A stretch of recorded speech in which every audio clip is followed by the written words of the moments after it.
대구가 서울보다 더 발달된 것이 여러 가지가 있겠지만, 그 중에 이 목욕탕은 서울보다 좀 발달된 것 같습니다. 서울이 목욕탕이라면 대구는 사우나라고 말할 정도로 좀 세련되고 좀 현대적인데, 대구의 이 사우나를 가보면 요즘도 아주 문신을 한 이런 사람들이 막 오는 것을 보게 됩니다. 물론 문신한 사람들도 문신을 이제 씻어야 멋있어지겠지만, 일반인들은 그 문신한 사람들이 있으면 굉장히 겁을 집어먹게 됩니다. 혹시라도 시비를 걸어가지고 목욕탕 안에서 싸움이 일어나면 벌거벗고 그냥 치고받고 싸우면 큰일 나기 때문에 사람들은 이 공포심을 가집니다. 그러나 사회는 이 법이라고 하는 것이 있기 때문에 그렇지 않습니다. 그렇지 않지만 사람들은 겁을 집어먹고 공포심을 느끼게 됩니다. 근데 어떤 때는 눈에 보이지 않는 이 악한 자와 약한 사람들 사이에 그 선이 없어지면서 이 악한 사람들이 약한 사람들, 일반인들을 공격을 할 때, 그때는 이제 전쟁이 일어나게 되는 것입니다. 그러면은 약한 사람들 그리고 일반인들은 매를 맞을 수밖에 없고 피해를 볼 수밖에 없습니다. 우리는 지금 전쟁을 겪지 않은 세대가 더 많은 비중을 차지하고 있기 때문에 전쟁이라고 하는 것이 실감이 나지가 않습니다. 전쟁을 한번 겪어본 분들은 전쟁이 얼마나 무자비하고 비참하고 고통스러운 것인가 하는 것을 아마 뼈저리게 경험을 했을 것입니다. 근데 인류 역사상 전쟁이 없던 시대가 없습니다.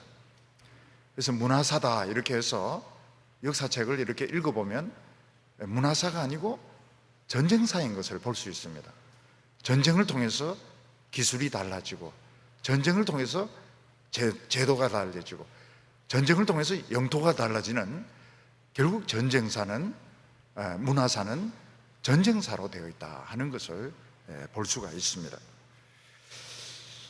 그런데 이 전쟁을 하면서 보면 하나님의 백성과 하나님의 백성이 아닌 사람들 사이에 현저한 차이가 있습니다.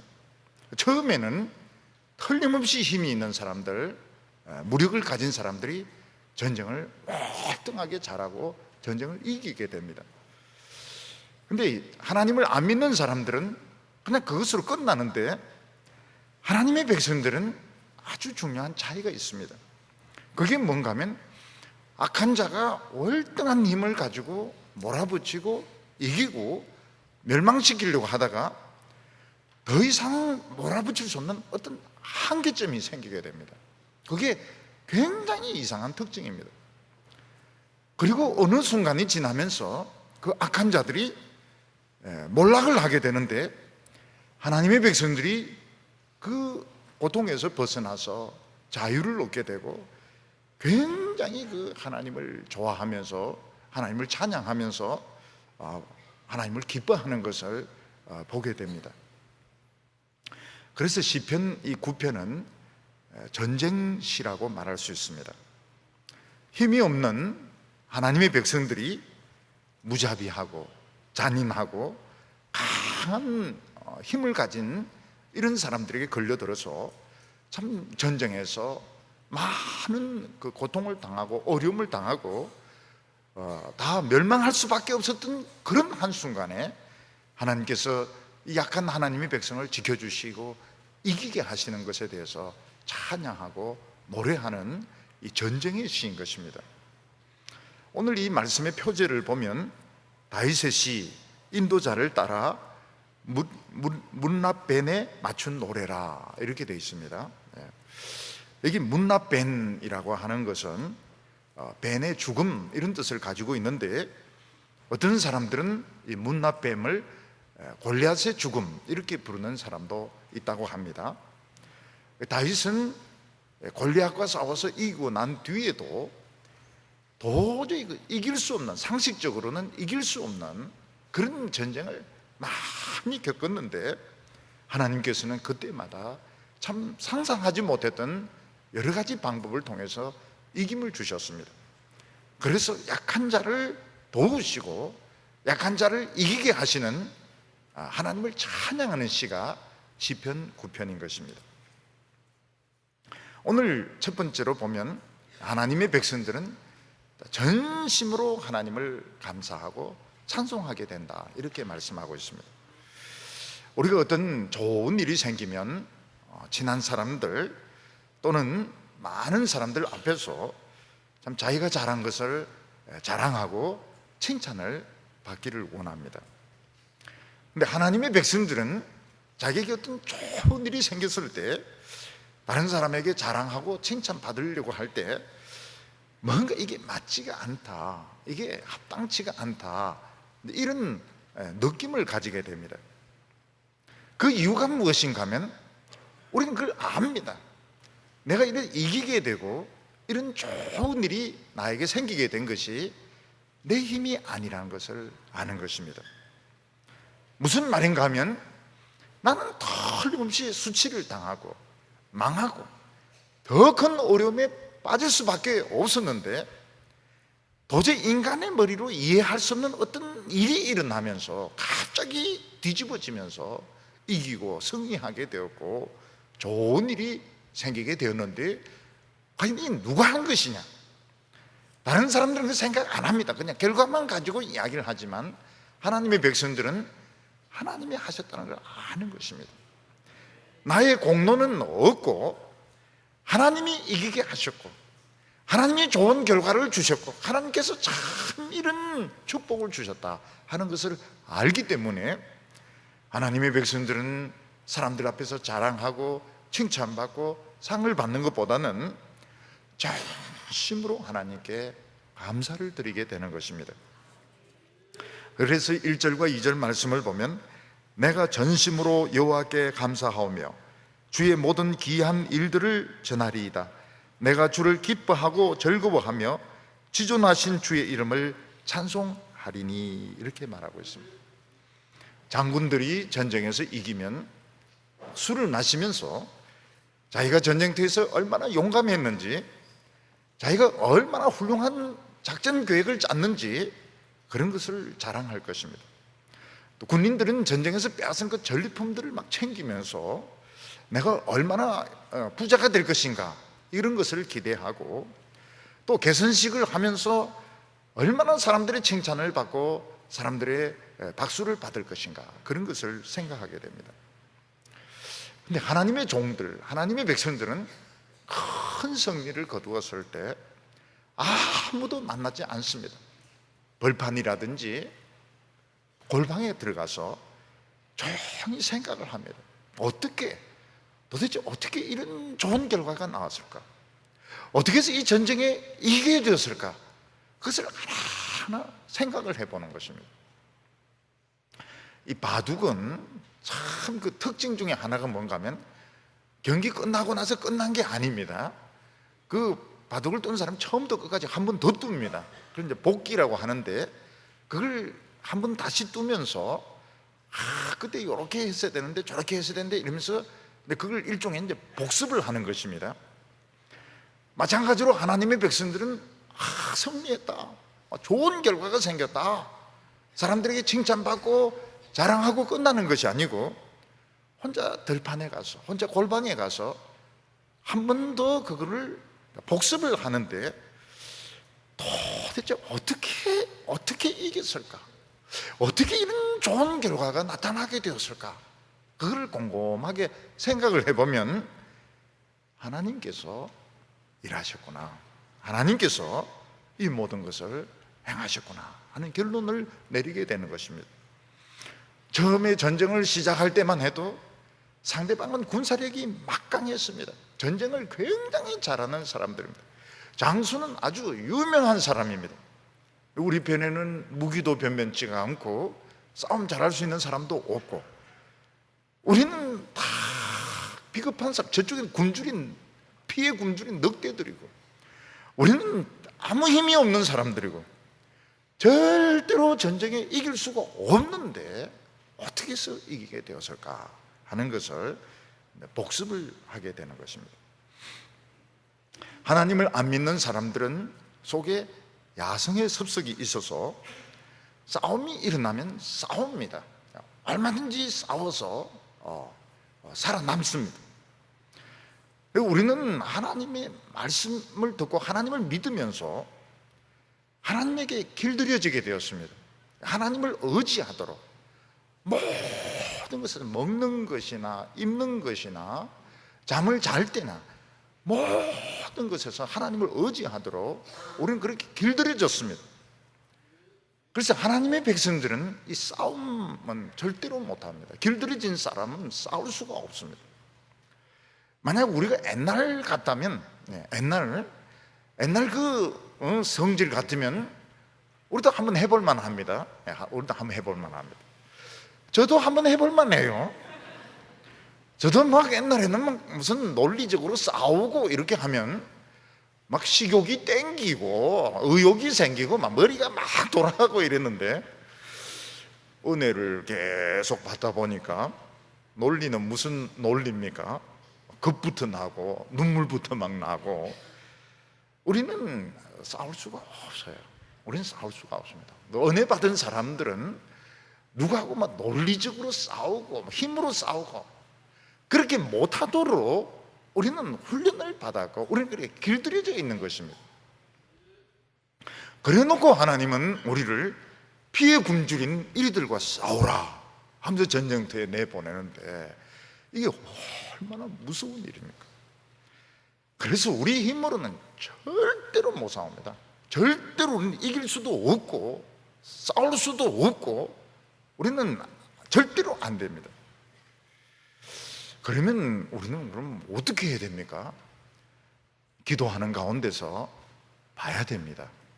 뭘 봐야 됩니까?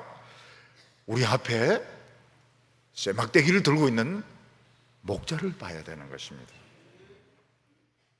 양들은, 우린 다 양 아닙니까? 양들은 아무리 많이 모여도 이리 한 마리를 이길 수가 없습니다. 양 10마리가 1위를 이길 수 있느냐? 안 됩니다. 양 100마리가 모여서 1위를 이길 수 있느냐? 못 이깁니다. 양은 1위를 절대로 이길 수 없습니다. 우리는 이 세상에서 난폭한 사람, 하나님 안 믿는 사람을 절대로 이길 수가 없습니다. 그런데 우리가 이길 수 있는 방법은 하나님 믿음의 눈을 열어주시는데, 우리 앞에 목자가 몽둥이를 하나 딱 들고 있는 걸 보면 이야기가 달라지는 것입니다.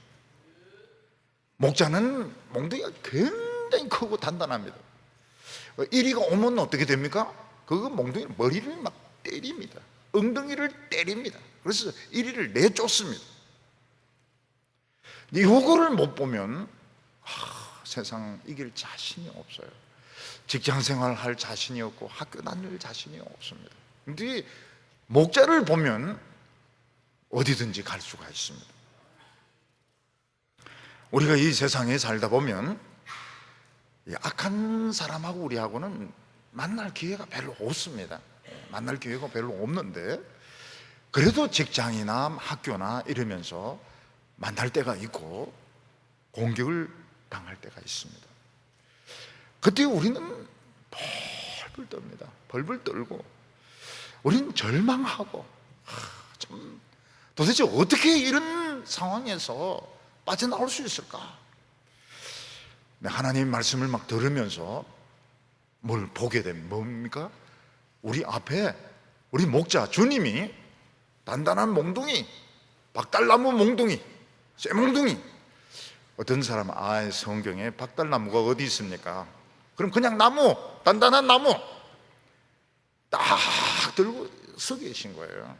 그냥 들고 서 있는 정도가 아니고 이리를 몰아내기도 하고 어떤 데는 막 때리기도 하고, 그걸 우리가 이제 보게 되는 것입니다.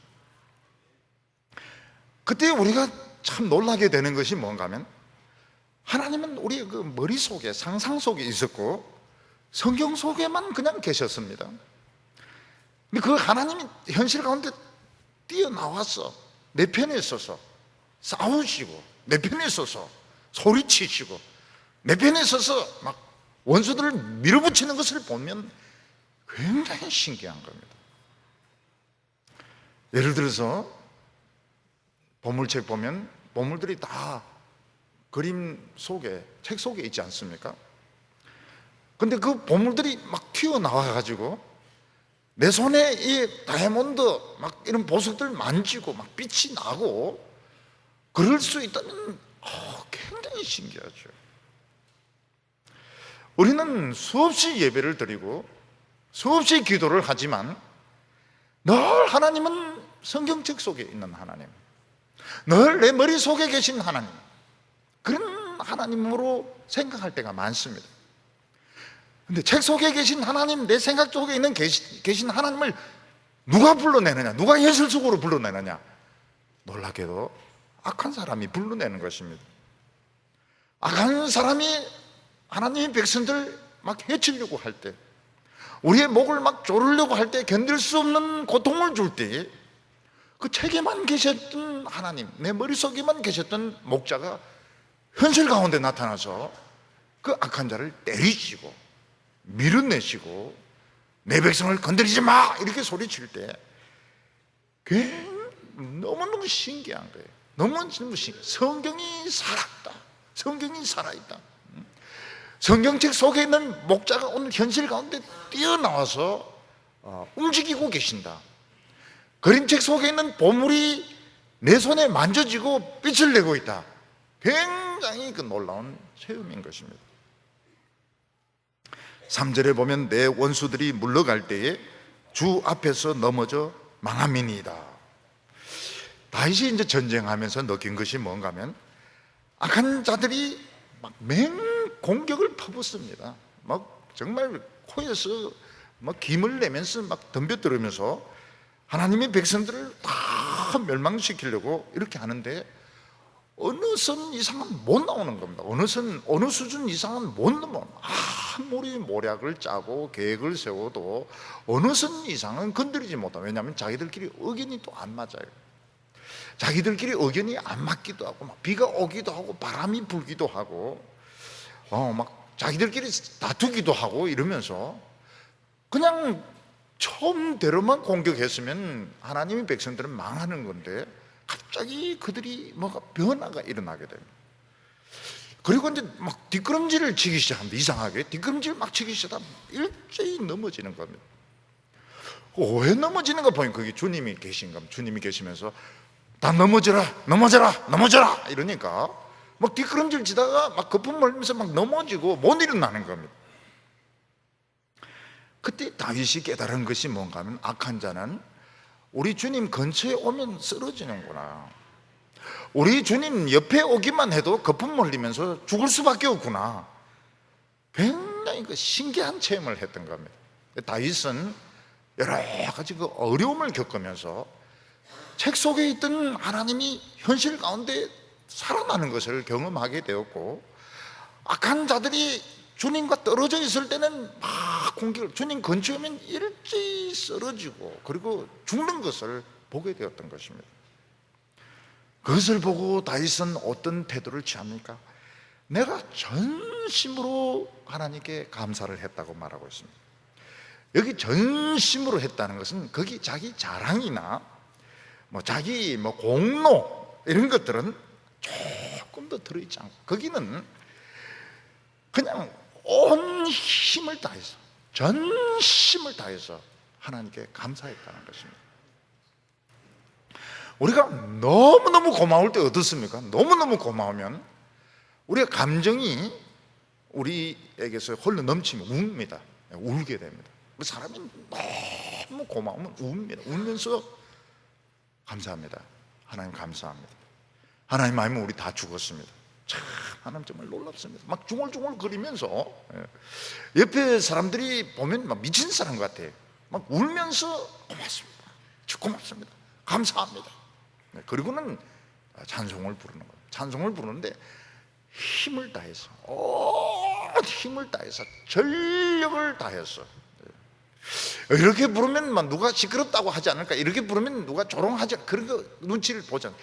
사람의 눈치를 보지 않습니다. 전심으로 하나님을 찬송을 했던 것입니다. 주의 모든 기한 일을 전하리이다. 하나님께서는 적들을 쳐부수는데 무자비하게 그렇게 쳐부순 것이 아니고 참 교묘한 방법으로, 너무너무 교묘한 방법으로. 그러니까 악한 자들이 하나님이 개입하신다는 것을 전혀 모르도록 하나님은 굉장히 교묘한 방법으로 이 악한 자들을 무력하게 하시고 실패하게 하셨는데, 다윗은 그걸 아는 겁니다. 하나님이 참 놀라운 방법을 쓰셨구나. 그래서 2절에 내가 주를 기뻐하고 즐거워하며 지존하신 주의 이름을 찬송하리라. 주를 기뻐하고 즐거워한다는 건 정말 하나님을 좋아하게 됐다는 겁니다. 우리는 하나님을 믿는다 하면서도 어떤 때는 의무적으로 믿을 때가 있습니다. 우리는 하나님을 좋아한다고 하면서도 눈에 안 보이니까요, 좀 막연할 때가 많았습니다. 이런 어려움을 한번 극복을 하면서, 야, 하나님이 내 편에 계시고 하나님이 현실 가운데서 나와 함께 하신다, 너무너무 신나고 너무너무 이게 자기에겐 좋은 체험이었기 때문에 정말 나는 하나님을 좋아하게 됐다는 겁니다.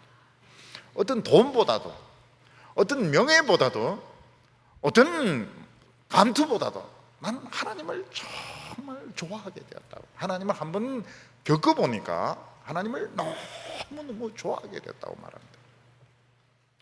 지존하신 주의 이름을 이러는데 옛날 번역이 더 좋습니다. 지극히 높으신 주의 이름을. 하나님의 이름이 얼마나 높으신지, 하나님의 이름이 얼마나 대단한지 자기가 그걸 깨달았던 거예요. 지존 이러면은 오히려 의미가 조금 약해지는, 지극히 높으신 하나님의 이름. 우리가 믿는 이 신앙이 얼마나 위대한 신앙이고 얼마나 위대한 보물인가, 그걸 깨닫게 되었던 것입니다. 오늘 두 번째는 하나님의 판단이 나오게 됩니다. 첫 번째는 전심으로 하나님께 감사하고, 두 번째는 하나님의 판단이 나오게 됩니다. 우리에게 궁금한 것이 뭔가 하면, 왜 하나님께서는 이 악한 자들을 날뛰도록 내버려 두셨느냐 하는 것입니다. 악한 자들이 전쟁을 일으키기 전에, 악한 자들이 연약한 자들을 막 짓밟고 공격하기 전에 하나님께서 미리 쳐부셨으면 얼마나 좋을까요? 우리 미리 하나님께 감사드리고, 우리 고생 안 하고 우리 미리 하나님께 감사드리고 참 좋았을 텐데, 하나님은 연약한 자들이 고생하는 것을 그냥 내버려 두시고, 참 짓밟히는 것을 그냥 내버려 두시고, 피 흘리는 걸 내버려 두시고 나중에 가서야 하나님이 도우시는 것입니다. 우리는 그걸 이해를 할 수가 없습니다. 왜 하나님께서는 미리 돕지 아니하실까? 미리 돕지 아니하실까? 하나님께서는 이 악한 자들을 설치지 못하도록 미리 막지 아니하실까? 그렇게 하셨더라면 우리는 정말 이 세상을 우습게 알게 되는 것입니다. 우리 하나님의 백성들의 그 단점 중에 하나가 뭔가 하면 이 현실 경험이 별로 없습니다. 그래서 이 세상을 너무 쉽게 생각해요. 어떤 사람은 세상을 너무 어렵게 생각하고, 어떤 사람은 현실을 너무 쉽게 생각하고, 그래서 하나님께서 어려움 당하지 않도록 미리 다 막아버리면 어떤 일이 생깁니까? 세상을 너무 우습게 합니다. 근데 이 악의 문제, 이 세상의 악의 문제, 고통의 문제는 결국 간단한 문제가 아닙니다. 인간의 죄의 문제 절대 간단하지 않습니다. 얼마나 어려운 문제인가 하면, 하나님의 아들이 이 세상에 오셔서 온갖 고생 다 하고 죽어야 해결되는 문제가 악의 문제고 죄의 문제고 고통의 문제인데, 우리는 그걸 너무 쉽게 생각하기 쉽습니다. 그래서 하나님께서는 이 악한 자들을 어느 수준까지 내버려 두십니다. 4절에 보면 주께서 나의 의와 송사를 변호하셨으며 보좌에 앉으사 의롭게 심판하셨나이다. 악한 자들은 자신들이 왜 하나님의 백성들을 이겨야 되고 하나님의 백성들을 몰아내야 되고 왜 우리가 좋은 것을 다 차지해야 되는지 이유가 있습니다. 그 이유가 무엇입니까? 하나님 백성들은 너무 어리석고 너무 바보 같고 미련하고 거기다 고집은 또 엄청 세기 때문에 망해야 된다는 것입니다. 하나님의 백성들은 한 거는 별로 없으면서 엄청난 또 복음 받고 잘난 체 하기는 엄청 잘난 체 합니다. 그렇기 때문에 밉다는 거예요. 너무너무 어리석고 바보스럽기 때문에 복 받을 자격이 없고 한 것도 없으면서 좋은 걸 너무 많이 받고 엄청 잘난 체 하는데 꼴 보기 싫다는 것입니다. 악한 사람들은 세상에서 고생하기 위해서, 성공하기 위해서 얼마나 고생을 많이 합니까? 얼마나 아첨을 많이 해야 되는지 모릅니다. 하나님의 백성들은 비협조적입니다. 비협조적이고 자기들만 최고인 줄 알기 때문에 그런 사람들 꼴 보기 싫다는 것입니다. 그리고 이 세상은 우리 인간 세상이고 마귀 세상이기 때문에 하나님 백성들은 여기 있을 자격이 없다고 이야기를 합니다. 사탄도 우리가 저지른 죄들, 우리가 복받을 수 없는 이유들을 하나님께 전부 이걸 다 나열해서 고소를 합니다. 요즘 보면 사람들이 조금 마음에 안 들면 전부 막 고소하고 막 이러는데, 명예훼손으로 고발하고 고소하고 막 이러는데, 마귀도 뭐 엄청난 분량의 그런 우리의 죄들을 하나님 앞에 다 고소하고 고발을 해놓은 것입니다. 그래서 결론이 뭔가 하면 하나님 백성들은 복받으면 안 되고 망해야 된다 하는 것이 세상 사람들과 마귀가 주장하는, 사탄이 주장하는 그 논리인 것입니다. 하나님께서는 재판장이시고 우리의 변호를 맡으셨습니다. 하나님께서는 뭐라고 말씀하십니까? 너희들 악한 자들을 주장하는 게 일리가 있다는 겁니다. 일리가 있다. 너희들이 하나님의 백성들 어리석고 무능하다고 하는데 내가 봐도 그런 것 같다. 그리고 한 것도 별로 없이 엄청난 복을 받고 잘난 체 하는데 내가 보기도 좀 그런 것 같다. 마귀는 우리가 지은 죄들을 막 엄청 수억만 가지를 나열하면서 망해야 된다고 말하는데 하나님께서는 뭐라고 말씀하십니까? 일리가 있다고 이야기하십니다. 마귀도 막 신이 나고 악한 자도 신이 납니다. 근데 문제가 무엇입니까? 우리는 하나님을 믿는다는 것입니다. 하나님을 믿으면서 어떤 일이 일어나는가 하면 우리의 모든 그 어리석고 우리의 모든 악한 거 하나님에게 다 넘어가 버리게 되는 겁니다. 문제가 뭔가 하면 우리는 정말 복받을 자격이 없습니다. 우리는 정말 결함들이 많습니다. 굉장히 결함들이 많습니다. 성격적으로도 막 모가 나기도 하고 삐뚤삐뚤하기도 하고 매너는 말할 것도 없고, 근데 이게 하나님을 믿으면서 하나님의 책임으로 그냥 싹 다 넘어가 버린 것입니다. 하나님은 이걸 내가 책임진다는, 내가 책임진다. 하나님의 백성들 무지하고 어리석고 내가 다 책임을 진다. 엄청난 대가를 하나님이 지불하고 계신 것입니다. 그게 뭔가 하면 구약시대 때 수천만 마리의 소와 양이 죽었습니다. 나중에 결정적으로 하나님의 아들이 와서 우리를 대신해서 죽습니다. 하나님이 우리를 책임을 지시기 때문에 어느 누구도 우리를 고소할 수가 없습니다. 어느 누구도 우리를 유죄라고 말할 수가 없습니다. 근데 마귀는 악한 자들 위해서 피 한 방울 흘립니까? 마귀는 피 한 방울도 없어요. 피도 없는 주제에 악한 자들을 위해서 큰 소리를 치고 이러는데, 악한 자들은 믿음이 없습니다. 믿음이 없어요. 자기 죄의 허물을 그냥 그대로 다 가지고 있고, 우리는 믿음으로 이걸 하나님께 다 넘겨드렸고 여기서 판결이 달라지게 되는 겁니다. 5절에 이방 나라들을 책망하시고 악인을 멸하시며 그들의 이름을 영원히 지우셨나이다. 악인들이 그냥 하나님 백성 건드리지 않고 그냥 내버려 두기만 해도 그냥 이 세상 사는 동안에는 그냥 평안하게 살 수 있습니다. 근데 악한 자들은 뭔가 힘이 있고 돈이 있고 권력이 있으면 최고가 되려고 합니다. 그때 제일 눈에 거슬리는 것이 하나님의 백성들입니다. 하나님의 백성들, 이게 눈이 거슬리는 거예요. 그래서 하나님 백성들을 짓밟으려고 하고 하나님 백성들에게 고통을 주고 하나님 백성들에게 억울함을 주는데, 이거는 바로 하나님을 공격하는 것이고 하나님과 전쟁을 치르는 것이고 피조물로는 있을 수가 없는 짓을 하는 것입니다. 그래서 하나님께서는 그들의 이름을 세상에서 없애버리겠다고 말하고 있습니다. 그들은 이 세상에 존재할 가치가 없기 때문에 그들의 이름을 이 세상에서 지워버리겠다고 말씀하고 있습니다. 우리 인간이 이 세상에서 가치가 있는 존재가 되려면 하나님을 좋아해야 됩니다. 하나님을 자꾸 높여드려야 됩니다. 그런데 인간들은 성을 쌓습니다. 자기 이름을 위해서 많은 영토를 가지고 많은 지식을 가지고 많은 일을 행합니다. 그것은 다 쓸데없는 짓, 영원히 이 세상에서 없애버리겠다고 말씀하고 있습니다.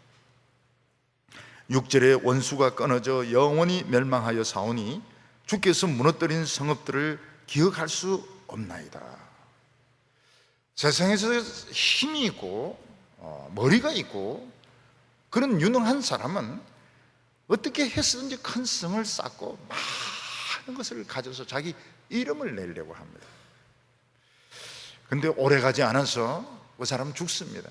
성은 없어집니다. 나중에 결국 무덤만 남게 되는 것입니다. 다윗 때 하나님은 다윗을 통해서 무수한 성들을 무너뜨리게 했습니다. 그 무수한 성읍들이 뭡니까? 다 인간이 야망으로 욕심으로 지었던 성인 것입니다. 인간은 티끌로 만들어졌기 때문에 인간이 하는 것도 다 티끌입니다. 인간이 하는 것들도 결국은 티끌로 없어지게 됩니다. 아무리 권력을 모아도 그 티끌이고, 아무리 공부를 해도 그건 티끌이고, 아무리 돈을 모아도 결국은 티끌로서 없어지게 됩니다. 영원히 남는 것은 하나님의 말씀밖에 없습니다. 하나님의 말씀을 속에 넣어가지고 하나님의 말씀을 우리 속에 넣어서 말씀과 우리가 하나가 되어야 남는 것이지, 어떤 그런 큰 성을 만들고 큰 영토를 가지고 그건 티끌이기 때문에 다 없어지게 됩니다. 7절과 8절 보면 여호와께서 영원히 앉으시며 심판을 위하여 보좌를 준비하셨도다. 공의로 세상을 심판하시며 정직으로 만민에게 판결을 내리시리로다. 하나님께서는 영원한 재판장으로서 하나님께서는 보좌에 앉으셔서 세상을 정직으로 그리고 공의로 세상을 심판하십니다. 근데 왜 하나님께서는 그걸 빨리, 악이 커지기 전에 빨리 심판하시지 않고 왜 그렇게 자기 세력을 넓히고 많은 사람을 괴롭히도록 내버려 두시느냐 하는 것입니다. 하나님께서는 악한 자들도 기회를 주십니다. 악한 자로 하여금 스스로 생각하게 하시는 겁니다. 진짜 악한 사람은 스톱이 안 됩니다. 악한 사람의 특징이 뭔가 하면 절제나 스톱이 안 됩니다. 끊임없이 자신의 그 영역을 넓히다가 죽는 것입니다. 그리고 그런 가운데서 하나님의 백성들은 훈련을 시키십니다. 하나님께서는 하나님의 백성들로 하여금 그걸 보게 하시고, 참 이 세상 현실이 쉬운 게 아니구나, 우리 힘으로는 절대로 이 세상을 살 수가 없구나, 절대로 우리는 이 세상에서 승리할 수 없구나, 하나님을 자꾸 부르게 됩니다. 하나님을 나의 삶의 현장에 하나님을 자꾸 부르게 되고 초청을 하게 되고 그러면서 이기게 되는 것입니다. 오늘 세 번째로 하나님은 우리를 어떻게 도우시는가 하는 것입니다. 오늘 우리가 이 말씀을 통해서 깨달아야 되는 것이 뭔가 하면, 우리는 힘이 없고 미련하고 어리석지만 전능하신 하나님이 내 편이시라는 것이 중요한 거예요. 근데 이게 그냥 말로만 하나님은 내 편이시다 그렇게 깨닫는 것이 아니고 실제로 전능하신 하나님이 내 편이시다, 이걸 오늘 깨달아야 됩니다. 축구나 야구의 경기를 할 때 심판의 판정에 따라서 경기가 왔다 갔다 할 때가 많이 있습니다. 그런데 이제 심판이 어느 한쪽을 봐주게 되면 그 봐주지 않는 쪽은 경기가 굉장히 어려워지게 됩니다. 이 세상에서 보면 사람들은 그 힘 있는 사람들 중심으로 모든 것이 몰리기 때문에 돈이 없고 권력이 없는 사람은 굉장히 불리합니다. 근데 하나님은 어떻습니까? 하나님은 내 편이십니다. 저쪽에 전부 다 붙어도, 모든 사람들이 저쪽에 다 붙어도 하나님이 내 편이시라면 이길 수가 있습니다. 근데 언제 그런 확신이 들게 될까요? 이 확신이 굉장히, 처음에는 이 확신이 안 들어서 그렇게 고민하고 정신적으로 방황하고 불안해합니다. 근데 어느 순간 딱 확신다. 하나님이 정말 내 편이시다. 그걸 어떻게 확신하게 됩니까? 말씀 붙들고 막 기도하고 몸부림치는 가운데서 작은 기도들이 막 응답이 되는 것입니다. 작은 기도들이 응답이 되면서 야, 하나님이 정말 나를 돕고 계시는구나. 그리고 내 정신이 혼미해질 때, 두려움에 빠질 때 그걸 싹 정리를 해주십니다. 정리를. 하나님께서 짜자자자자 정리를 해주면서 두려워할 필요가 없다고, 걱정할 필요가 없다고, 이런 상황들에 대해서 하나님이 잘 설명을 해주십니다. 9절에 보면 여호와는 압제를 당하는 자의 요새요 환난 때의 요새시로다. 피난하는 사람들이 도망칠 수 있는 요새가 있다면 정말 다행스러울 것입니다. 이 요새라고 하는 것은 산꼭대기에 있는 바위로 만들어진 이런 성체인데, 이 압제를 당하는 사람들, 환난 당하는 사람들이 그 성체 속에 피난을 가면 잡으러 올 수도 없고 죽임을 당하지 않을 수가 있습니다. 우리가 어떤 그 어려운 일을 당하면 완전히 노출이 되어서 우리가 숨을 데가 없습니다. 피할 곳이 없습니다. 그냥 죽을 것 같아요. 근데 하나님의 말씀 가지고 막 용서면서 기도하다 보면 어느 순간 딱 응답이 오는 겁니다. 말도 안 되는 응답이 오는 것입니다. 기도원 같은 경우에는 양털 가지고 기도하는데 양털에 이슬이 내리도록 기도하고, 얼마나 황당한 기도입니까? 그런데 그게 응답이 되는 거예요. 이걸 통해서 기도는 뭘 체험합니까? 하나님은 살아계시는구나, 하나님은 내 편이시구나, 나는 절대로 망하지 않는다, 나는 절대로 여기서 죽지 않는다. 나중엔 죽을 수도 있겠지만 지금 여기서 나는 망하지 않는 확신을 가지게 되는 것입니다. 원래 하나님의 백성들의 요새는 이 말씀을 붙들고 기도하는 성도들, 그들이 기적의 공동체입니다. 기적의. 우리가 교회를 어떻게 생각해야 되는가 하면 삼덕동에 있는 교회 이렇게 생각하면 안 됩니다. 그렇게 생각하면 안 되고 기적의 교회로, 기적의 교회, 기적이 일어나는 곳에서 걱정할 필요가 없어요. 찬송 부르고 기도하고 말씀 들으면 기적이 일어나게 돼요. 그건 제가 체험을 하는 것입니다. 기적이 일어나는데, 우리 가운데 기적이 있는데 우리는 무엇을 두려워할 것인가? 악한 사람들은 어떻습니까? 권력이 있고 돈이 있으면 반드시 그 월권을 하게 되어 있습니다. 힘이 있으면, 사람이 힘이 있으면 자꾸 힘을 가지고 막 어디 남을 괴롭히고 싶습니다. 근데 자기 자신은 이게 장난일지 모르겠지만 약한 사람은 이게 굉장한 위협이 되는 것입니다. 힘을 가지고 있는 사람, 권력을 가지고 있는 사람, 돈을 가지고 있는 사람, 인사권이 있는 사람이 어떤 여성이라든지 또 고용을 당하는 사람들에게 장난치는 것은 이건 장난이 아닙니다. 이거는 생계가 위협이 될 수 있고 자기 그 신체에 위협이 될 수가 있습니다. 굉장한 불안을 느끼는 겁니다. 근데 사람들은 그걸 생각을 하지 않아요. 그걸 전혀 생각을 하지 않습니다. 나중에 하나님의 백성들은 어떻습니까? 하나님의 백성들도 뭐 장난인데 뭐 그 장난이 아닙니다. 여성들에게 남자들 뭐 팔을 잡는다든지 뭐 목을 감는다든지 장난을 치는데 장난이 아닙니다. 이거는 신체적으로 굉장히 두렵게 하는 것이고, 인사권을 가지고 있는 사람이 뭐라고 이렇게 지시를 내릴 때 이거는 그냥 하는 게 아닌 겁니다. 본인은 굉장히 그게 목줄이 왔다 갔다 하는 것입니다. 근데 세상 사람들은 그걸 예사로 생각하는 거예요. 왜냐하면 자기는 힘이 있고 돈이 있기 때문에.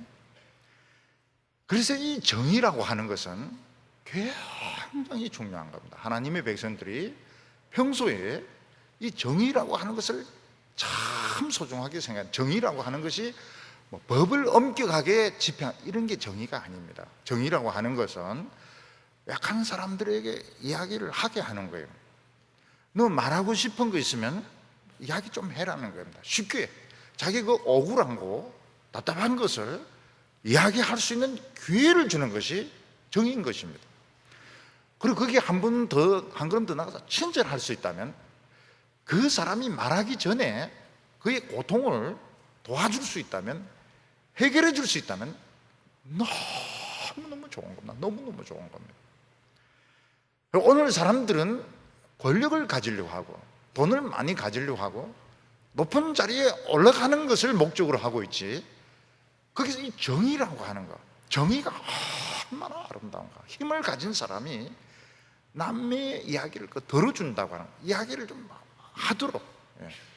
선생님 같은 경우에는 사고를 친 아이들이 너 한번 이야기를 해봐라. 얼마든지 한번 변명을 해봐라. 그리고 인사권을 가진 사람이 그렇지 않은 사람에게 어떤 도움을 준다든지 친절한다든지, 그게 너무 아름답다는 걸 알게 되는 것입니다.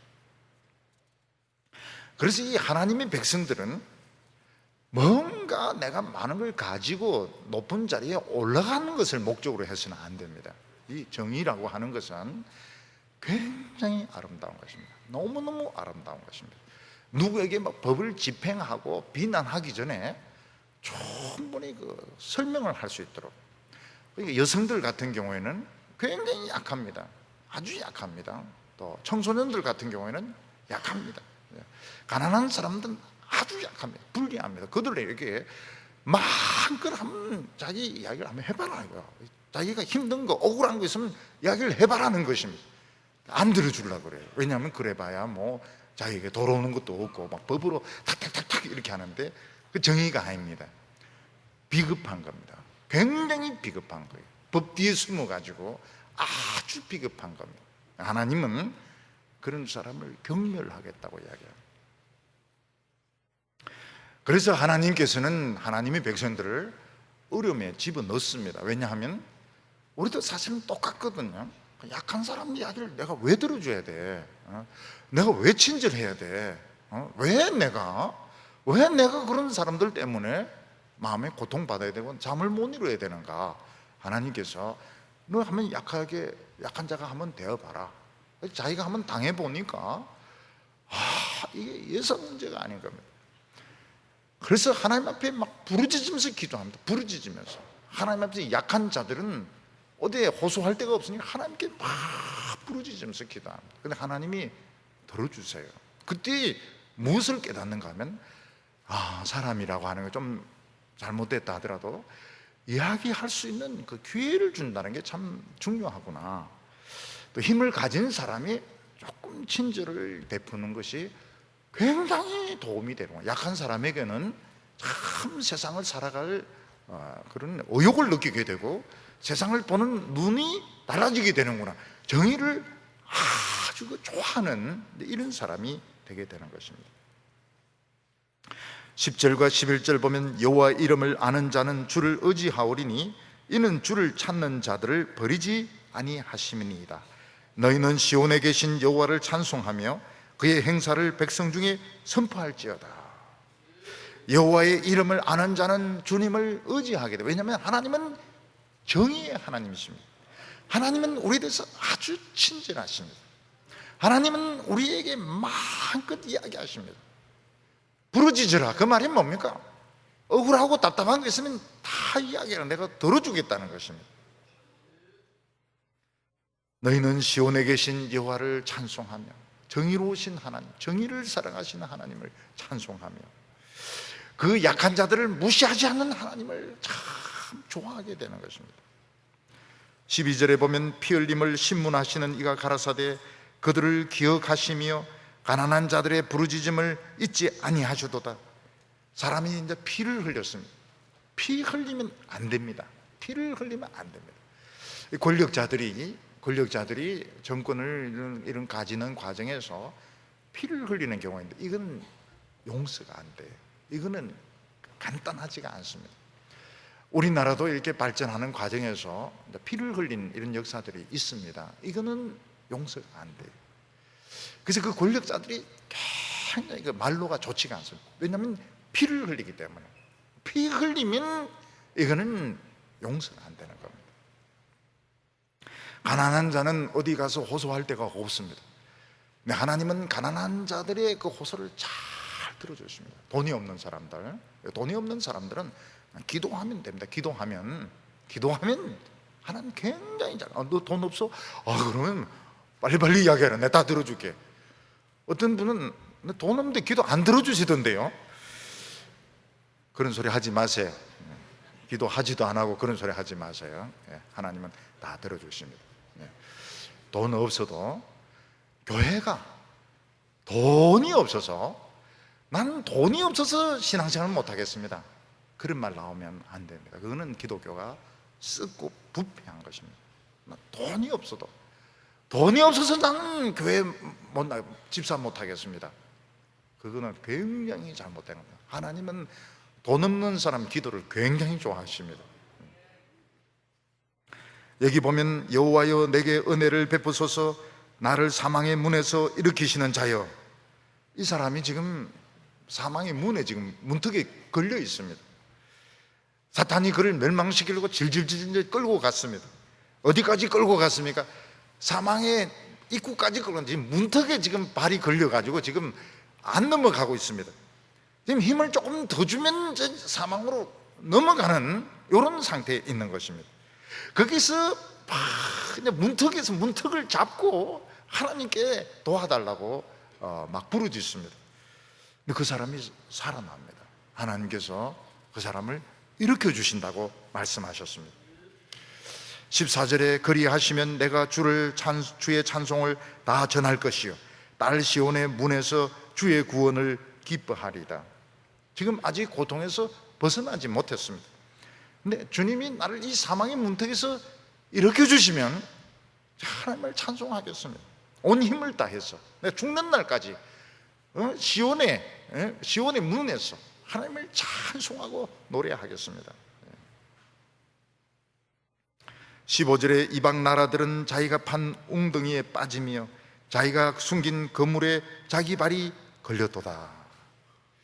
하나님께서는 악한 자를 몽둥이로 때리시지만 실제로는 어떻게 하십니까?